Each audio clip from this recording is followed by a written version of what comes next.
याद होगा। फोन कहाँ गया मेरा? पता नहीं कहाँ चला गया।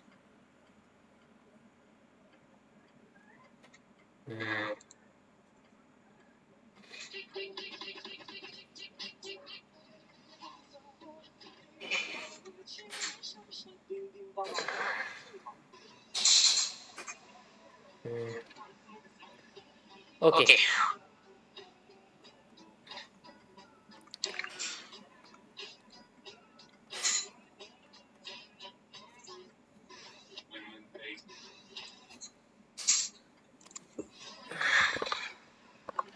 सो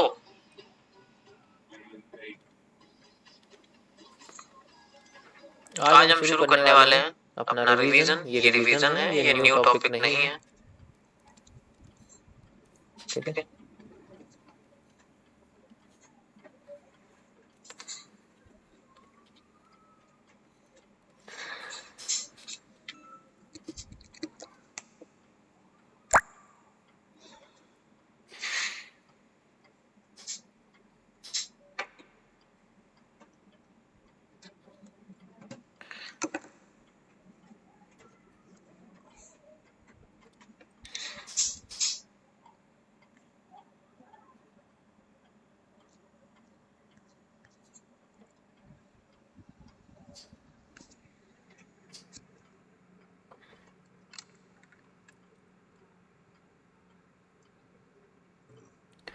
ओके,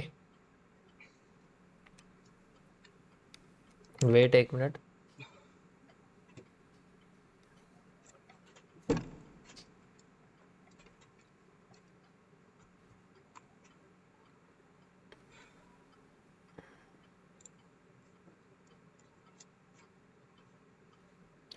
ओके, सो मैं आज आपको थोड़ा सा टाइप्स ऑफ कैंडल्स के बारे में बताने वाला हूँ। देखो, ये टॉपिक नए लोगों के लिए बिल्कुल नया है, पुराने लोगों के लिए थोड़ा सा यादगार है। थोड़ा सा यादगार मैं कहूँगा, ज़्यादा भी नहीं। टाइप्स ऑफ कैंडल्स में मैं आपको शेप की सिचुएशन के हिसाब से बताने वाला हूँ। ठीक है, तो ये सीसीपीज का एक कॉन्सेप्ट है, जिसे आप लोग सीसीपी भी कह सकते हैं। द कॉम्प्लेक्स कैंडलस्टिक पैटर्न्स के अंदर मैंने इनको डाला हुआ है। ठीक है, तो सबसे पहले आपके सामने आती है, तीन तरह की होती हैं। सबसे पहले आपके सामने आती है एनआरसी। एनआरसी का मतलब होता है narrow range, narrow range candles. ठीक है, उसके बाद आता है आपके पास WRC, the wide range candle.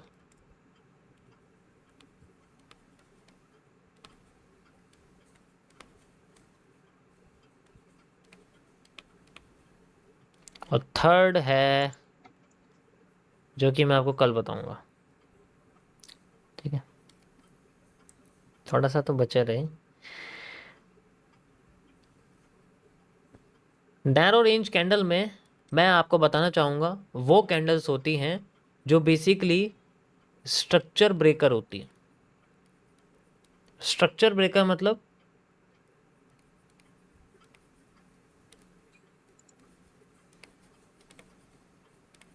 Structure breaker जो होती हैं, एक मिनट रुको।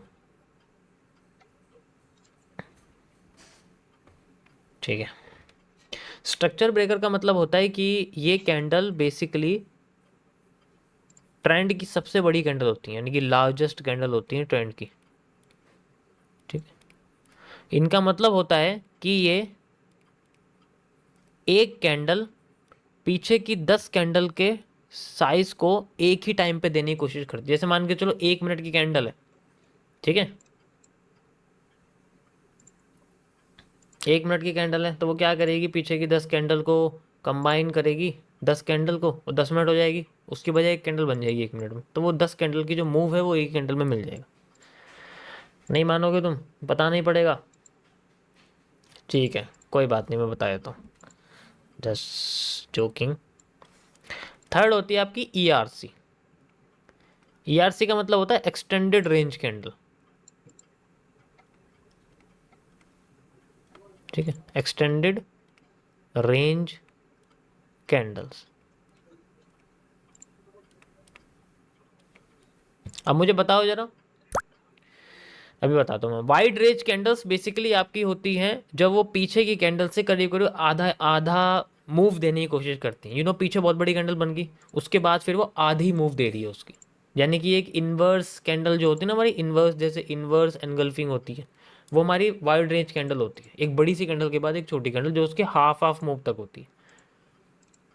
एक्सटेंडेड रेंज होती है आपकी सेम इसी के जैसी होती है, लेकिन ये दिखने में बड़ी होती है, दिखने में बहुत बड़ी होती है। जैसे ये दिखने में बड़ी होती है ना लार्जेस्ट कैंडल, ऐसी ये भी होती है, ये भी दिखने में बड़ी होती है, लेकिन इसका काम उसके काम से बहुत अलग होता है।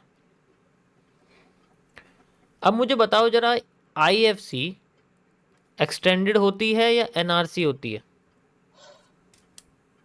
बताओ। IFC एक्सटेंडेड होती है या नैरो होती है?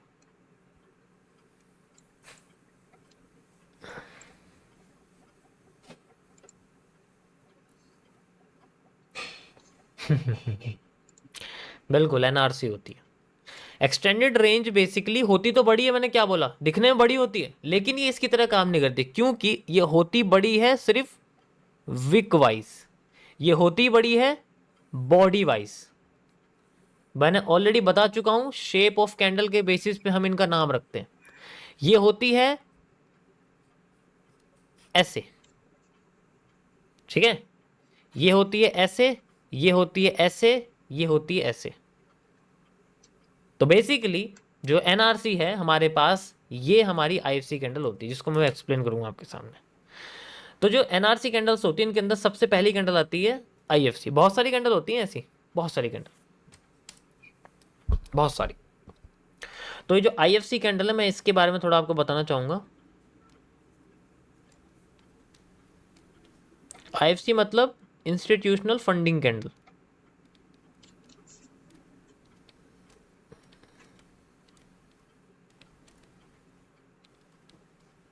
लॉजिकल वे में हम इस कैंडल को लार्जर टाइम फ्रेम पे यूज करते हैं, मतलब एक ऐसी कैंडल जिसके अंदर बहुत बड़े वॉल्यूम मार्केट में आए,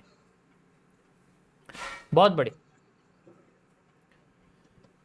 अब अगर इतना बड़ा वॉल्यूम आ रहा है तो वो छोटे टाइम फ्रेम पर नहीं आता, मार्केट एकदम से बहुत बड़ी बन सकती है। तो इसीलिए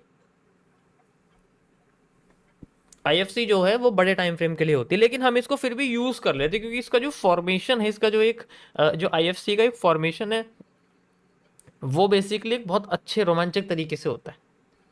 मतलब IFC तब बनती है जब उसका स्ट्रक्चर कुछ इस तरीके से हो। देखो, ध्यान से देखना,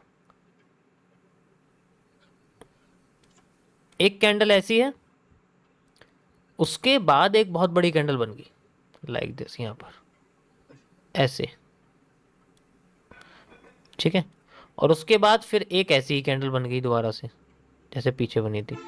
तो ये जो तीन कैंडल का एक कॉम्बिनेशन है, ये एक IFC को क्रिएट करता है। SIFC होती है, ये बुल साइड की है, इसी तरीके से बियर साइड की होती है, यानी कि सेल साइड की जो होती है, ठीक है। तो ये मैंने ग्रीन बनाई हुई, तो ग्रीन IFC हो जाएगी। ये तीन कैंडल्स का फॉर्मेशन IFC होता है। हम वैसे एक जिसमें जो सेंटर कैंडल होती है, इसको हम लोग फंडिंग कैंडल बोलते हैं, और इस फॉर्मेशन को, इस कैंडलस्टिक पैटर्न को, इस 3CP को हम लोग IFC कहते हैं। ये समझो, IFC को सिंपल एक सिंगल कैंडल मत समझना। सिंगल कैंडल तो सिर्फ फंडिंग कैंडल होती है, जिसको हम लोग सेंटर एरिया कहते हैं, जो सेंट्रल पे कैंडल होती है, this is the funding candle. ये हमारे लिए फंडिंग कैंडल होती है। लेकिन ये पूरा जो एक फॉर्मेशन होता है, ये IFC नहीं होता, पूरा का पूरा स्ट्रक्चर ही IFC है। इसीलिए क्योंकि इसमें कुछ ऐसी चीज होती है जिसके बेसिस पे इसका इस्तेमाल किया जाता है, इन दोनों कैंडल्स का इस्तेमाल किया जाता है, और बची हुई बॉडी का, जो कि हमारे बीच की जो फंडिंग कैंडल है उसकी जो बॉडी है उसका इस्तेमाल किया जाता है। अब समझो कैसे किया जाता है। होता क्या है, यहाँ पर एक चीज़ है जो बनती है, नीचे की ग्रीन कैंडल का जो हाई है, ऊपर की ग्रीन कैंडल का जो लो है,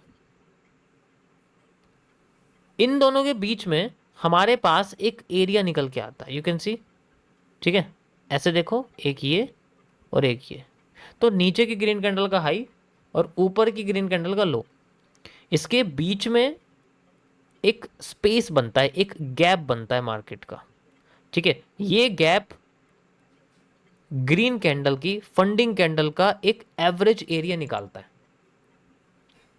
एवरेज एरिया मतलब average area, you can easily C like this. ये एवरेज एरिया हमें एक गैप देता है जिसको हम लोग बोलते हैं the FVG। This term in is the ICT's console, ये ICT में बताया गया। अब ये बेसिकली जो गैप है ये हमारे लिए कुछ टूल्स इस्तेमाल करने के लिए बनाया जाता है। टूल्स मतलब मार्केट इस गैप को यूज कर सकती है 3 डिफरेंट वेज में। सबसे पहला होता है डायरेक्ट रिवर्सल।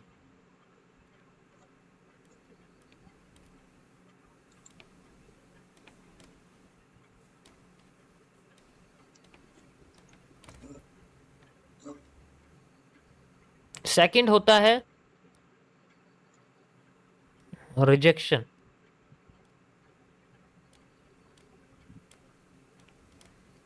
थर्ड होता है रीडिस्ट्रीब्यूशन।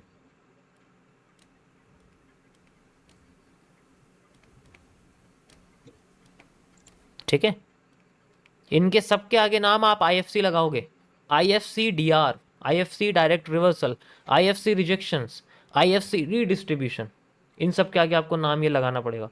डायरेक्ट रिवर्सल में क्या होता है कि जैसे ये गैप है हमारे पास, तो जब मार्केट यहाँ पर ये हमारे सामने IFC बनी हुई है, ये गैप है हमारे पास, ठीक है, तो जब मार्केट यहाँ जाती है आती है तो यहाँ आके डायरेक्ट रिवर्स चल कर देती है। तो एक एरिया तो ऐसे यूज होते हैं, इसे बोलते हैं डायरेक्ट रिवर्सल। अब इसमें क्या है कि आपको जो कैंडलस्टिक पैटर्न मिलेंगे वो यहाँ मिलेंगे और ये बेसिकली वही होंगे जो बॉटम पे होंगे, तो ये तो सेम टू सेम वही चीज़ मिलती है। रिजेक्शन में क्या होता है कि हमारे पास ये IFC है, ये हमारे पास ये FVG है। ठीक है, FVG मतलब मैं फुल फॉर्म लिख देता हूँ यहाँ पर इसकी, the fair value gap.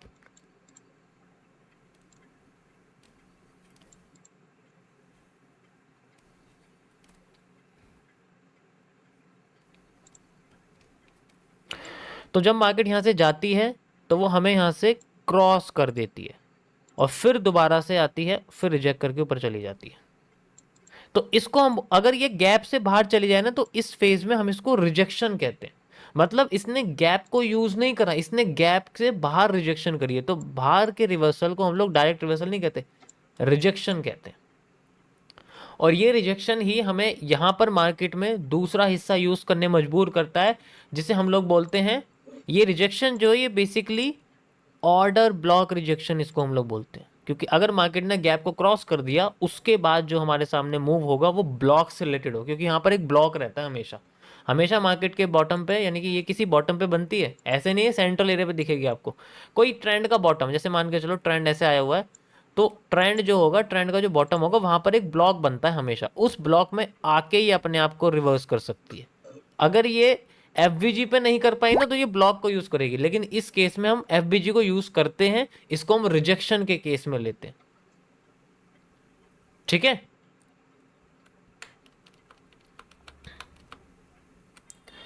Redistribution ये थोड़ा सा कॉम्प्लेक्स। रीडिस्ट्रीब्यूशन में क्या होता है कि अगर हमारे पास IFC है और हमारे पास FVG भी है, ठीक है, तो मार्केट क्या करती है, यहाँ आती है, अभी डायरेक्ट रिवर्स नहीं करती, ये आती है ऐसे करती है, अपना लो ही तोड़ देती है, हमारा यहाँ नुकसान हो जाता है। नुकसान होती दोबारा से ऐसे करती है और छोटी होती चली जाती है और फिर अपने आप को रिवर्स कर देती है। तो यानी कि रीडिस्ट्रीब्यूशन केस में क्या होता है कि मार्केट, इसमें जो FVG का सेंट्रल एरिया है उसको मार्केट क्रॉस करके हमें यहाँ पर बुलिश पैटर्न देती है, लेकिन उसको तोड़ देती है। और फिर बाद में अपने आप को रिवर्स कर देती है एक हेड एंड शोल्डर के पैटर्न के साथ। हम इसको सॉल्व कर सकते हैं हेड एंड शोल्डर के पैटर्न के साथ। समझ आया? This is the NRC candle. Got it? तो ये थे गाइस आपके आज के कैंडलस्टिक पैटर्न्स के थोड़े से एक्सप्लेनेशन। आई थिंक आप लोगों को समझ में आया होगा। हर बार मैं जो यूज़ करता हूँ वह एफवीजी का यूज़ होता है। ये है इसका original area.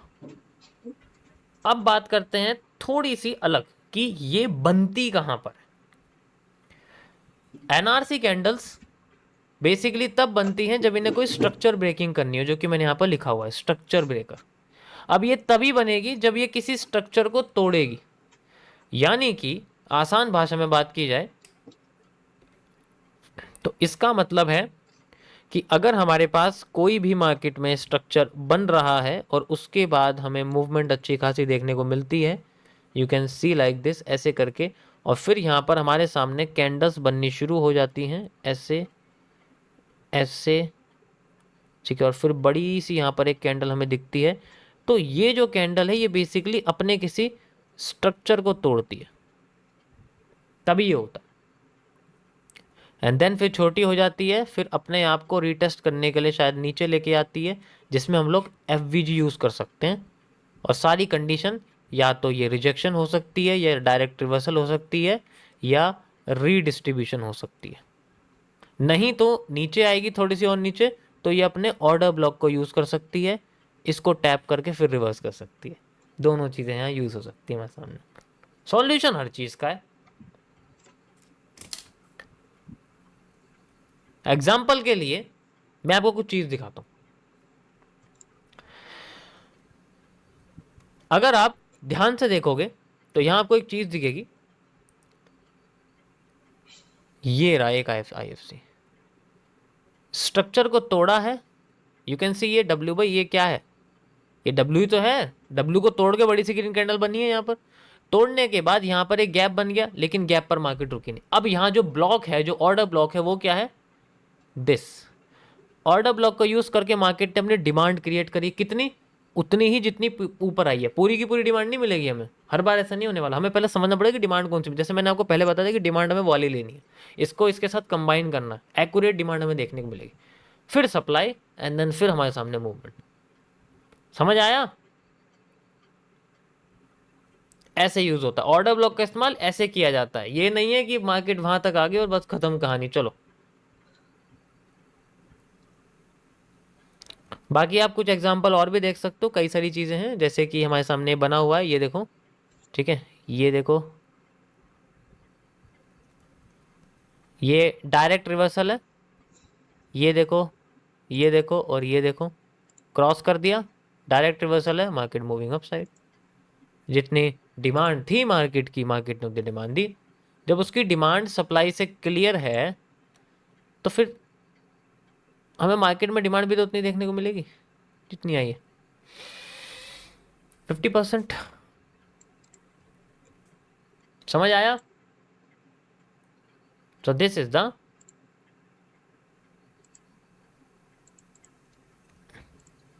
NRC, ERC and WRC, जिनके बारे में आपको आगे बताऊंगा कि ये एक्सटेंडेड रेंज कैसे होती हैं, वाइड रेंज कैसे काम करती हैं। ये मैं आपको सबसे इम्पोर्टेंट जो है उसका पूरा चिट्ठा बता चुका हूँ, ठीक है। लाइव में मैं इसको पहले कर चुका हूँ, आप पीछे की स्ट्रीम जाके देखोगे तो आपको दिख जाएगी। सितंबर की स्ट्रीम में है, सितंबर की स्टार्टिंग की स्ट्रीम में है, आप जाके उनको देख सकते हो। मैंने लाइव में इनको सॉल्व भी किया हुआ है, ठीक है।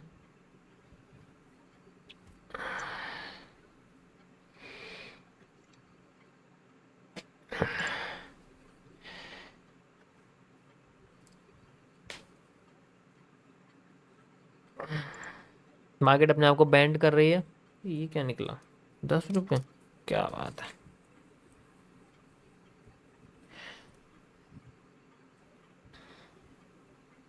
Thank you, thank you.